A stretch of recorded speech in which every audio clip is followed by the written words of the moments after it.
saat itu saya mengantarkan nantulang saya begitu. Ya, nantulang saya ya mungkin dalam arti lain dia adalah istri dari kakak mama saya begitu. Nah, jadi ceritanya saya singkatnya mengantarkan dia di satu rumah sakit karena dia ingin dioperasi begitu. Nah setelah itu saya kan harus tes swab dulu begitu ya si nantulang saya ini. Kemudian sudahlah kami yang mau dioperasi ataupun yang mau diperiksa gitu di rumah sakit itu di swab dulu begitu.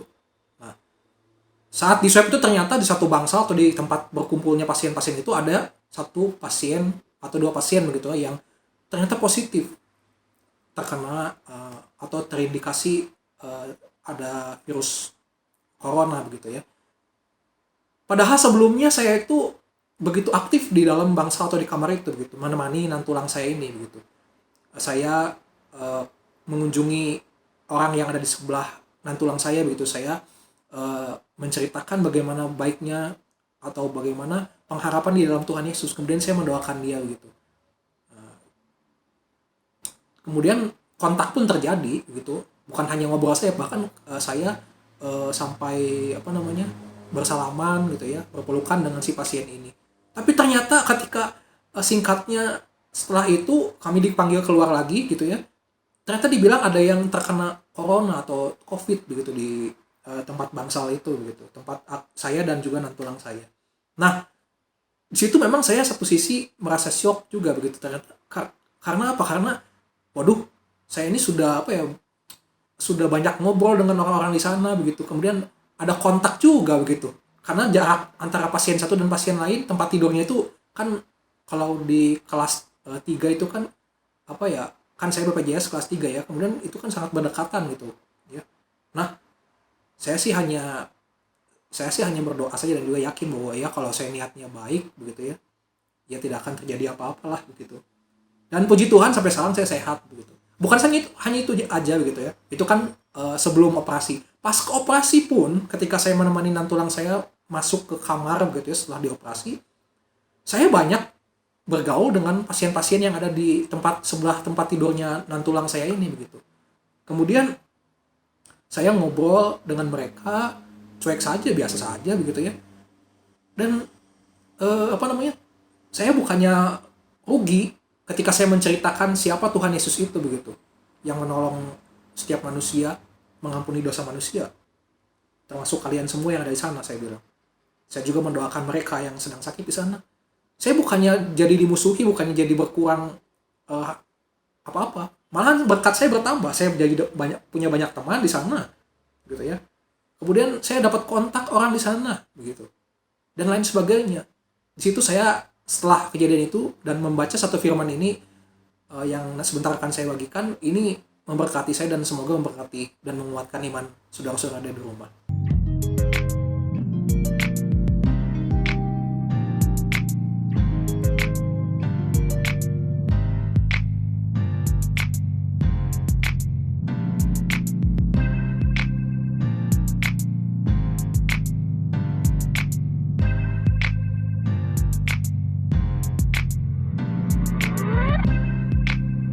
Firman kali ini saya ambil dari Keluaran pasal ke-16.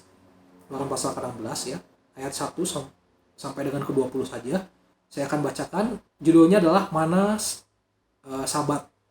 Setelah mereka berangkat dari Elim, tibalah segenap jemaah Israel di padang gurun Sin yang terletak di antara Elim dan Gunung Sinai pada hari yang ke-15 bulan yang kedua sejak mereka keluar dari tanah Mesir.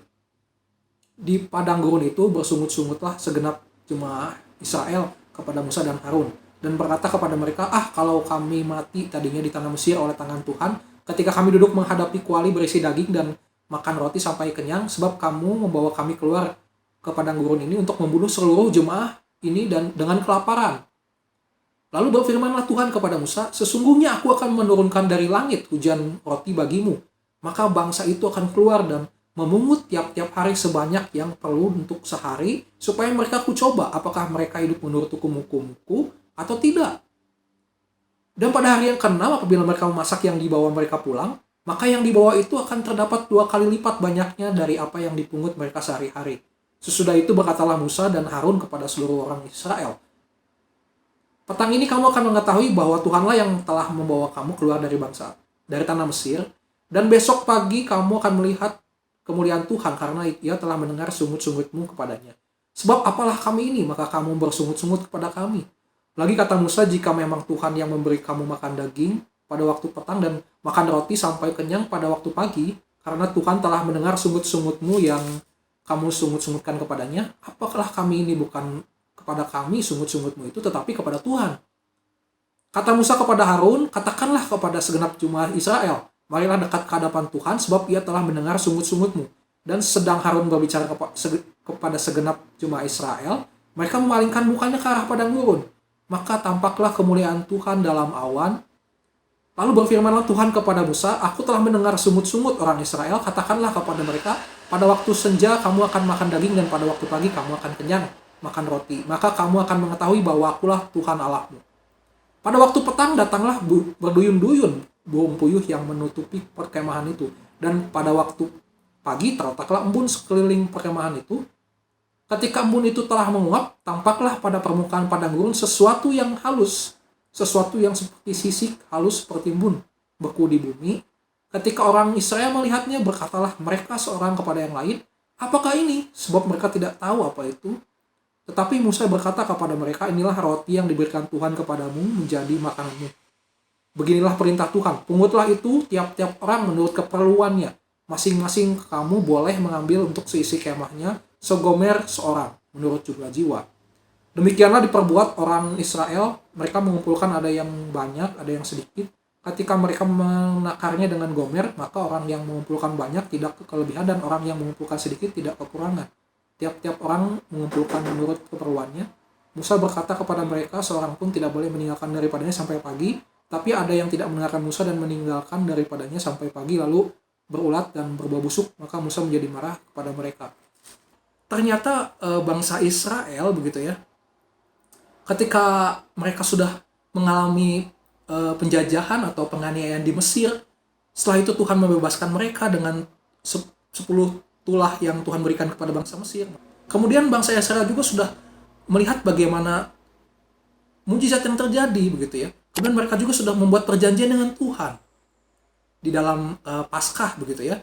Itu perjanjian Israel dengan Tuhan begitu. Bagaimana mereka harus mempersembahkan juga ternak mereka untuk Tuhan begitu di hari Paskah itu. Mereka harus mengingatnya dan memberitakan kepada anak cucu mereka nanti begitu ya. Kemudian setelah itu pun ketika mereka dikejar oleh bangsa Mesir ya, oleh tentara Firaun, mereka melihat bagaimana mujizat yang terjadi. Ketika itu bagaimana laut terberau begitu ya, terbelah dua.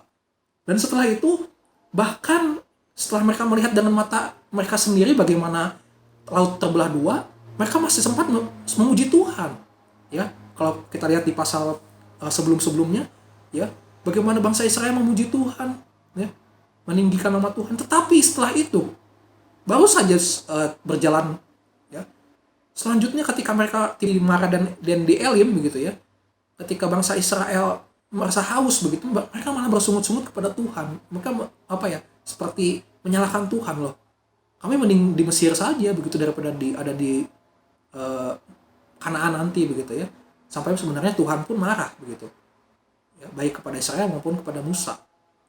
Bukan berhenti di situ aja, saudara-saudara dikasih dalam Tuhan, tetapi ketika selanjutnya mereka berjalan dan tiba di padang gurun yang kita bahas saat ini, ternyata mereka pun setelah ditolong Tuhan ketika di Mara dan Elim tadi, ya dengan diberikan mujizat ketika tongkat yang Musa pukul ke batu tadi mengeluarkan air, ternyata tidak cukup untuk membuat iman bangsa Israel ini menjadi menjadi benar-benar takut akan Tuhan. Mereka masih tetap bersungut-sungut minta makanan.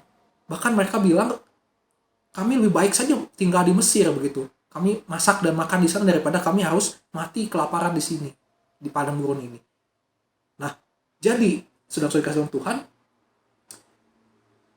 kisah ini memang kalau kita lihat ternyata Tuhan mengabulkan permintaan bangsa Israel meskipun mereka bersungut-sungut dan terkesan seperti tidak percaya kepada Tuhan gitu. Apa yang Tuhan sudah lakukan. Sebenarnya ada 3 ya, kenapa Allah menuruti permintaan bangsa Israel gitu yang bersungut-sungut karena kelaparan gitu ya. Ini kan masalah perut begitu. Yang pertama adalah di ayat keempat kita lihat, Tuhan ingin melihat ketaatan bangsa Israel. Ya. Jadi Tuhan katakan, ya, Dia ingin mencoba bangsa Israel, apakah bangsa Israel ini taat atau enggak gitu. Yang kedua adalah di ayat ke-6, Tuhan ingin bangsa Israel sadar bahwa Tuhanlah yang berjalan bersama dengan mereka. Ya. Musa yang mengatakan bahwa Tuhan akan memberikan mujizat begitu kepada kalian gitu. Nanti lihat gitu ya. Dan ini semua dilakukan Tuhan karena apa? Karena supaya agar kalian bangsa Israel itu tahu gitu bahwa Tuhanlah yang melakukan itu begitu. Artinya Tuhan tidak meninggalkan kalian loh begitu. Yang ketiga adalah di ayat 9 kita lihat, Tuhan ingin menyatakan kehadiran dirinya kepada bangsa Israel. Ya, ketika Musa dan juga Harun sedang berbincang-bincang dengan bangsa Israel begitu, tiba-tiba nampaklah kemuliaan Tuhan, ya, dan semua melihat ke arah sana. Artinya Tuhan ingin menampakkan bahwa Tuhan ada bersama-sama dengan bangsa Israel. Ini ketika malam Tuhan turunkan apa tadi kita baca itu adalah burung, ya, burung yang datang, kemudian dagingnya tentu saja ini menjadi kepunyaan bangsa Israel yang ada di sana. Bayangkan, ya, ini seperti sebuah mujizat yang mungkin tidak pernah terjadi lagi begitu ya sampai saat ini. Bahkan setelah itu pagi-paginya tadi kita lihat adalah ada embun dan jatuh ke bumi dan kemudian membeku dan membentuk sebuah makanan yang dikenal dengan mana. Kalau nanti kita lihat itu mana itu manis seperti madu ya rasanya. Ya jadi seperti roti, benar-benar roti yang ada rasanya ya, rasa madu begitu. Ini langsung benar-benar turun dari langit. Ya. Tuhan kabulkan. Itu konteksnya pada saat itu, saudara-saudara kasih Tuhan. Nah, tapi pertanyaannya, kita juga sering minta sama Tuhan begitu. Berkat ya, minta sama Tuhan berkat. Saat ini kita minta sama Tuhan misalkan, Tuhan tolong jatuhkan langit dari, Tuhan tolong jatuhkan uang dari langit dong. Atau Tuhan tolong kami mau mau mobil dong hari ini gitu. Atau kami lagi perlu nih rumah gitu. Bisa nggak ya dalam minggu ini Tuhan penuhi? Tapi kenyataannya sepertinya Tuhan tidak mengabulkan itu. Lalu kita mulai berpikir, sepertinya ini ayat ini atau pasal ini yang kita baca ini hanya berlaku saat itu aja begitu. Atau malah kita berpikir, jangan-jangan Tuhan mujizatnya tidak lagi seperti yang lama. Padahal Tuhan yang sama, Elohim, ya, yang dulu di perjanjian lama itu sama saja dengan Yesus Kristus yang sudah menebus dosa kita saat ini. Itu Tuhan yang sama, begitu. Nah, lalu permasalahannya apa? Banyak orang bilang begitu ya, nggak mungkin lah kan Tuhan kasih begitu saja dari langit hujan uang begitu. Nggak mungkin begitu. Kata siapa nggak mungkin? Ya, ayo bangun. Ini sudah 2021, semua mungkin. Apalagi Tuhan, Dia bisa melakukan apa saja, termasuk menurunkan hujan uang sekalipun, menurunkan hujan berkat sekalipun. Kok bisa begitu? Permasalahannya, kalau kita baca di pasal ini, kenapa Tuhan mengabulkan? Karena bangsa Israel ketika itu sedang menjalankan misi Tuhan. Misinya apa? Saudara-saudara dikasih dalam Tuhan, sobat Sarumpun semua. Misi Tuhan ketika itu kepada bangsa Israel adalah untuk keluar dari bangsa Mesir, berjalan di padang gurun sampai menuju kepada Kanaan. Itulah misi. Jadi ketika bangsa Israel sedang kelaparan, dalam kesusahan, bahkan ada musuh, tidak usah khawatir, karena ini adalah Tuhan sendiri, misinya Tuhan sendiri. Tentu Tuhan tidak mau misinya sampai gagal, dan tentu misi Tuhan itu akan selalu berhasil. Makanya ketika bangsa Israel kelaparan atau kehausan, sebenarnya logikanya mereka tidak usah bersungut-sungut. Tuhan pasti akan cukupkan. Nah, di pasal ini kita lihat malah berlebihan. Lebih. Ya, sampai ada yang bilang tidak dihabiskan. Ya. Buktinya apa? Kalau kita lihat di ayat yang tadi kita baca, ada bangsa Israel yang tidak menuruti perkataan Musa. Mereka meninggalkan atau menyisakan makanan yang seharusnya Musa katakan itu harus dihabiskan. Jangan disisakan. Karena kalau disisakan, nantinya akan menjadi busuk dan ada ulat, gitu, berulat. Dan betul saja ada. Dan itu terjadi begitu. Itu kan artinya mereka, bangsa Israel ini sudah minta berkat, begitu ya, minta makan, tapi kenyataannya nggak habis juga kan, disisakan juga. Itu artinya berkelimpahan berkat yang Tuhan berikan. Tapi kita lihat Tuhan mencukupkan semuanya. Gitu. Masing-masing mengambil sesuai dengan porsinya, begitu. Nah, sama dengan ini juga, saudara-saudara kasih Tuhan, sobat Sarumpun, Apakah saat ini ketika kita minta kepada Tuhan gitu ya, minta Tuhan tolong turunkan dong uang, atau Tuhan hari ini saya mau dong atau saya lagi perlu dong uang segini gitu, sejumlah sekian untuk katakanlah untuk keperluan sesuatu begitu ya. Tapi kok kenyataannya tidak ada begitu. Mari kita cek diri kita. Apakah kita benar-benar sudah menjalankan misinya Tuhan? Apakah kita sudah benar-benar berada di dalam jalur misi Tuhan? Ya. Sehingga kita berani meminta kepada Tuhan berkat yang harus datang pada kita. Bangsa Israel ketika itu minta daging, dan itu menurut mereka itu harus dipenuhi. Kenapa? Karena mereka sedang kelaparan. Tapi saat ini kita sebagai bangsa yang sudah ditebus oleh Tuhan Yesus, anak-anak Tuhan, apa misi kita? Misi kita jelas, kehendak Tuhan atau kehendak Allah, yaitu supaya setiap orang yang melihat anak, yang percaya kepada Tuhan Yesus, yang melihat anak ya, kemudian diselamatkan. Mereka akan dibangkitkan pada hari akhir. Itulah kehendak Allah, kehendak Bapa. Tuhan Yesus bilang. Masalahnya, berarti ini kan masalahnya setiap orang, kalau kita di ayat ini dikatakan setiap orang yang melihat anak. Artinya ini memang ditujukan kepada orang-orang yang sudah melihat Tuhan Yesus. Lalu bagaimana dengan orang yang belum melihat Tuhan Yesus? Nah, inilah tugas kita. Kita harus memperkenalkan orang-orang atau memperlihatkan Tuhan Yesus. Banyak orang-orang di luar sana yang masih belum mengenal, masih belum mendengar siapa itu Tuhan Yesus. Mari kita perkenalkan. Itulah misinya Allah bagi kita. Amanat Agung mengatakan, pergilah jadikanlah semua bangsa muridku. Begitu kan? Nah, lalu bagaimana? Banyak cara, saudara-saudara kasih dalam Tuhan. Kita beritakan bukan hanya dengan perkataan, tapi memperlihatkan Tuhan Yesus itu dengan tindakan kita. Masalah berkat yang tuh bisa Tuhan kasih kepada kita itu, gampang sekali, saudara-saudara dalam Tuhan, sobat salam pun. Anda meminta uang 1 juta, 10 juta, 100 juta, itu tidak ada apa-apanya di hadapan Tuhan. Jangankan itu ya. Tuhan masih memelihara kita kok, ya. Masih memberikan kita kesempatan hidup, nafas. Itu kan artinya kita masih banyak kesempatan yang bisa kita gunakan. Sekarang masalahnya adalah kita berjalan dalam misinya Allah, dalam misinya Tuhan. Mari sama-sama. Tuhan Yesus katakan apa di dalam Yohanes pasal ke-15 ya. Situ dikatakan bahwa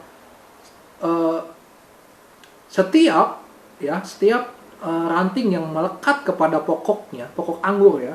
Ini tentang pokok anggur. Pokok anggur itu siapa? Pokok anggur itu adalah Tuhan Yesus. Sedangkan yang mengusahakannya adalah Bapa gitu ya. Nah, ingat ya, setiap yang melekat kepada pokok anggur itu dan ranting-rantingnya itu kita ya. Setiap ranting-ranting yang melekat pada pokok anggur dikatakan itu mintalah apa saja yang yang mau atau yang kita inginkan, maka itu semua pasti akan dikabulkan begitu oleh Tuhan Yesus. Ingat, jadi artinya apa? Kalau kita melekat kepada pokok anggur itu, kalau kita melekat kepada Tuhan Yesus, itu artinya kita berjalan bersama dengan Tuhan. Kemana Tuhan berjalan, kita menempel.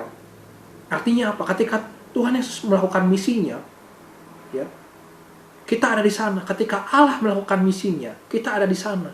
Kita berjalan bersama Dia, bertempel-tempelan. Karena kita melekat, dikatakan. Nah, permasalahannya, sudahkah kita seperti itu? Tuhan Yesus katakan, pasti akan dikabulkan. Mintalah apa saja, begitu. Oke? Sekiranya pembahasan kita, sharing yang saya bagikan ini, memberkati, menguatkan kita. Keep spirit, tetap semangat. Tuhan Yesus memberkati kita semua. Amin.